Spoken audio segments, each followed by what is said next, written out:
Shalom, shalom, shalom. Selamat pagi dan selamat menikmati satu hari baru lagi buat kita. Rabu tanggal 8 September tahun 2021.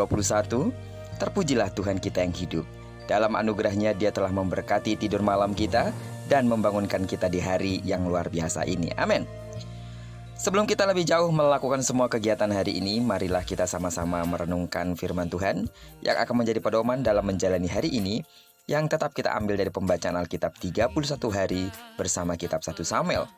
Dan hari ini kita telah berada di hari yang ke-8, maka kita akan membaca kitab 1 Samuel pasal yang ke-8 ayat pertama sampai dengan ayatnya yang ke-22.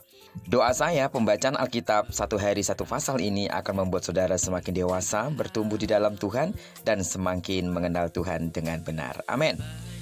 Sebagai pengantar renungan kita hari ini, saya akan coba bacakan untuk kita ayatnya yang ke-7. Tuhan berfirman kepada Samuel, "Dengarkanlah perkataan bangsa itu dalam segala hal yang dikatakan mereka kepadamu. Sebab bukan engkau yang mereka tolak, tetapi akulah yang mereka tolak, supaya jangan aku menjadi raja atas mereka." Judul perenungan kita hari ini, tetap melihat dengan jernih. Tetap melihat dengan mata jernih itu gampang-gampang susah. Gampang ketika kita punya niat dan konsisten. Susah ketika niat dan upaya kita untuk konsisten digoyahkan oleh rintangan yang kita alami. Seiring perjalanan waktu, Samuel menjadi tua. Ia digantikan oleh kedua anaknya, yakni Yoel dan Abia. Mereka menjadi hakim di Beersheba. Namun sangat disayangkan, keduanya tidak hidup seperti ayah mereka, yaitu Samuel. Keduanya lebih senang mengejar laba, menerima suap, dan memutarbalikkan keadilan. Terhadap hal ini bangsa Israel menjadi sangat kecewa. Oleh sebab itu, berkumpullah tua-tua Israel menghadap Samuel. Mereka meminta Samuel mengangkat raja atas mereka. Permintaan tersebut sangat mengesalkan hati Samuel. Ia kemudian berdoa kepada Allah untuk meminta petunjuk. Setelah itu, Samuel memberi pertimbangan-pertimbangan kepada bangsa Israel. Seandainya mereka mempunyai seorang raja, situasi akan sangat berbeda dibanding jika mereka tetap hanya mempunyai hakim. Namun, mereka tetap mendesak Samuel untuk mengangkat raja atas mereka. Mereka menjadi tidak bisa berpikir jernih hanya karena persoalan kelakuan buruk hakim baru pengganti Samuel, yaitu anak Samuel sendiri. Mestinya mereka berpikir tentang mengganti orangnya, bukan mengganti struktur atau sistem pemerintahan yang ada. Sistem yang sebenarnya sudah baik, karena dalam sistem tersebut tidak ada orang yang dituakan dan tidak ada orang yang dijadikan hamba. Semua sama di hadapan Allah.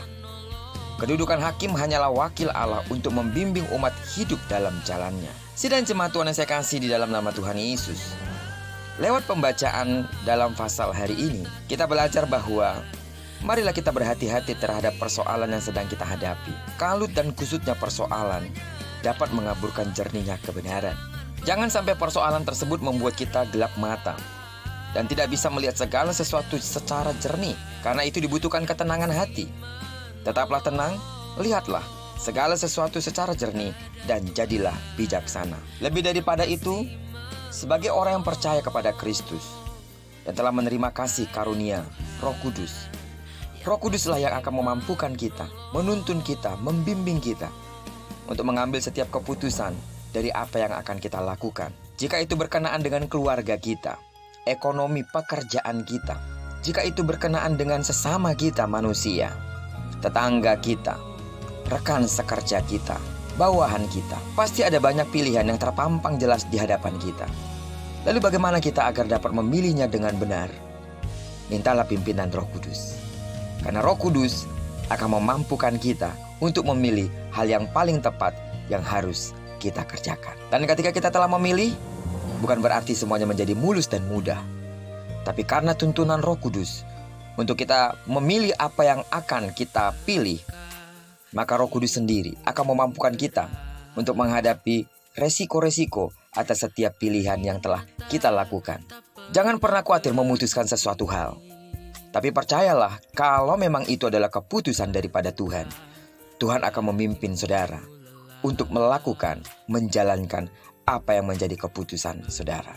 Karena itu, meminta pimpinan Roh Kudus untuk memimpin kita menjalani hari-hari kita adalah sesuatu yang harus. supaya kita bisa hidup dalam kemenangan demi kemenangan sesuai dengan arahan dan tuntunan Tuhan. Terpujilah nama Tuhan. Diberkatilah kita sepanjang hari ini dan digenapi firman-Nya yang berjanji bahwa apa yang dikerjakan tangan kanan dan tangan kiri kita dibuatnya berhasil.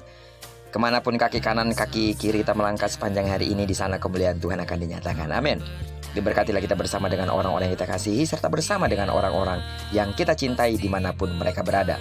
Saudara yang sakit, percayalah, saudara pasti disembuhkan. Bagi saudara yang memiliki masalah-masalah dan pergumulan-pergumulan yang sangat pribadi, percayalah juga, Tuhan akan memberikan kelegaan kepadamu ketika engkau menyerahkan semua persoalanmu, sebab Tuhan kita Allah yang setia. Terpujilah nama Tuhan. Shalom. Jangan